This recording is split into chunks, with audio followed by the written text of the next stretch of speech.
ঢাকার দুহার উপজেলায় জয়পাড়া বাজারে অবৈধভাবে ব্যবসা করায় ভ্রাম্যমাণ অভিযান পরিচালনা করেছে দুহার পৌরসভা প্রশাসক ও উপজেলা প্রশাসন। বুধবার সকালে উপজেলার জয়পাড়া বাজারে দুহার পৌরসভা, দুহার উপজেলা প্রশাসন, দুহার থানা ও দুহার ফায়ার সার্ভিসের যৌথ সহযোগিতায় এই অভিযান পরিচালনা করা হয়। ভ্রাম্যমাণ সূত্রে জানা যায়, দীর্ঘদিন ধরে জয়পাড়া বাজারের ফুটপাথের রাস্তা দখল করে কাঁচামাল বিক্রেতা সহ অন্যান্য ব্যবসায়ীরা ব্যবসা পরিচালনা করে আসছিলেন।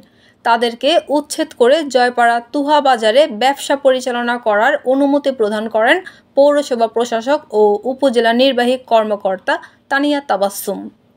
এ সময় উপস্থিত ছিলেন দুহার উপজেলা সহকারী কমিশনার তাসফিক সিবগাতুল্লাহ, পৌরসভার নির্বাহী প্রকৌশলী এম মামুনুর রশিদ, পৌরসভার নির্বাহী কর্মকর্তা মোহাম্মদ কামাল হোসেন, জয়পাড়া বাজার বহুমুখী সমবায় সমিতির সভাপতি এম কুদ্দুস, সাধারণ সম্পাদক মোহাম্মদ আব্দুল আজিজ সহ জয়পাড়া বাজারের ব্যবসায়ীবৃন্দ।